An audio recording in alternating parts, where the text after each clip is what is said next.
दोस्तों आपने ट्रेन में सफर करते समय ये तो नोटिस जरूर किया होगा कि ट्रेन में जो सीटें होती है उनका जो रंग होता है या तो वो नीला होता है या फिर हल्का नीला होता है। अब ये जो नीले रंग की सीटें होती है ये आपको ट्रेन के सभी कोच में देखने को मिलती है, चाहे वो स्लीपर कोच हो या फिर कोई दूसरा कोच हो। यहाँ तक कि ट्रेन के जनरल कोच में जो सीटें होती है वो भी आपको नीले रंग की देखने को मिल जाएगी। हालांकि दोस्तों ये तो हम जानते हैं कि अभी जो नई नई ट्रेनें आ रही है जैसे कि वंदे भारत ट्रेन या फिर दूसरी प्रीमियम ट्रेनें, तो अगर बात करें वंदे भारत जैसी प्रीमियम ट्रेनों के बारे में तो वंदे भारत ट्रेनों में जो सीट का कलर है वो हमें थोड़ा सा डिफरेंट देखने को मिल रहा है। लेकिन अगर वंदे भारत जैसी नई ट्रेनों को हटा दिया जाए तो बाकी जो ट्रेनें अभी हमें देखने को मिलती है यानी कि जो नॉर्मल एक्सप्रेस ट्रेनें होती है जिनमें ज्यादातर यात्री सफर करते हैं, तो उन ट्रेनों की जो सीटें होती है वो या तो नीले रंग की देखने को मिलती है या फिर हल्के नीले रंग की देखने को मिलती है। इसी कारण दोस्तों अगर आप भी ट्रेनों की इन नीले रंग वाली सीटों पर सफर करने वाले हो तो आज इस वीडियो में हम जानने वाले हैं कि ट्रेन की सीटों का जो रंग होता है वो नीला क्यों होता है। और दोस्तों इसके पीछे का जो रीजन है उसके बारे में जानने के बाद आप कमेंट करके ये बता सकते हैं कि आपको इसके बारे में पता था या नहीं। तो चलिए दोस्तों फिर बिना टाइम वेस्ट करे जानते हैं कि ट्रेनों की सीटों का जो रंग होता है वो नीला क्यों होता है। अब जैसा कि दोस्तों हम जानते हैं कि काफी सारे यात्री ऐसे होते हैं जो कि ट्रेन में लंबी दूरी की यात्रा करते हैं। तो मान लीजिए कि अगर ट्रेन की सीटों का रंग लाल, पीला या फिर चमकीले रंग का कर दिया जाता है तो ऐसा करने से होगा यह कि कुछ समय के लिए तो बिल्कुल भी परेशानी नहीं होगी, लेकिन जो यात्री ट्रेन में लंबी दूरी की यात्रा करते हैं उन यात्रियों पर आपको एक बड़ा असर देखने को मिलेगा। बेसिकली लाल, पीला और चमकीले रंग को लंबे समय तक देखने के बाद यात्रियों में बेचैनी और थकान काफी ज्यादा देखने को मिलेगी।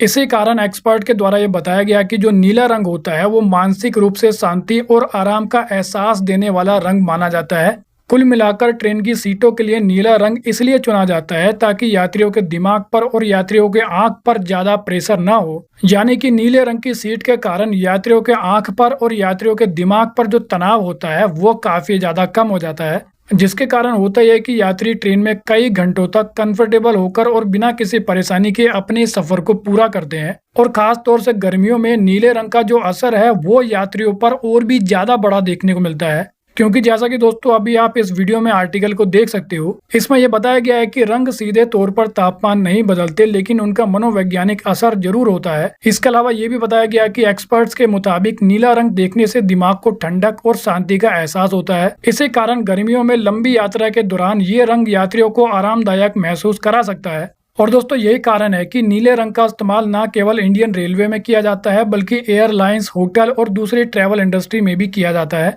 इसके अलावा हॉस्पिटल्स, ऑफिसेस और कई पब्लिक प्लेस पर भी नीले रंग का जो इस्तेमाल है वो काफी ज्यादा देखने को मिलता है। तो कुल मिलाकर यात्रियों पर नीले रंग का एक साइकोलॉजिकल असर देखने को मिलता है। हालांकि इन सब के अलावा नीले रंग वाली सीटों का एक और बड़ा फायदा होता है, क्योंकि जैसा कि हम जानते हैं कि हर दिन लाखों की संख्या में यात्री ट्रेनों में सफर करते हैं और इतनी बड़ी संख्या में जब यात्रियों के द्वारा ट्रेन की सीटों का इस्तेमाल किया जाता है तो इसके कारण ट्रेनों की सीट पर धूल, मिट्टी या फिर खाने पीने के दाग या दूसरी गंदगी का लगना तो काफी आम बात है। लेकिन मान लीजिए कि अगर ट्रेन की सीटों का रंग सफेद होता या बहुत ही ज्यादा हल्का होता तो फिर उसके कारण थोड़ी सी भी धूल मिट्टी को सीट पर आसानी से देखा जा सकता था और इसके कारण होता यह कि ट्रेन की सीटें जल्दी गंदी या फिर जल्दी खराब देखने को लग सकती थी। लेकिन नीले रंग की सीटों पर जो धूल, मिट्टी या फिर किसी प्रकार का जो दाग होता है वो कम नजर आता है, या फिर हम ये भी बोल सकते हैं कि नीले रंग वाली सीटें लंबे समय तक साफ दिखाई देती है। तो वेल दोस्तों इस वीडियो में इतना ही। I hope you like the video. तो फिर मिलेंगे अगली वीडियो में, जब तक के लिए जय हिंद।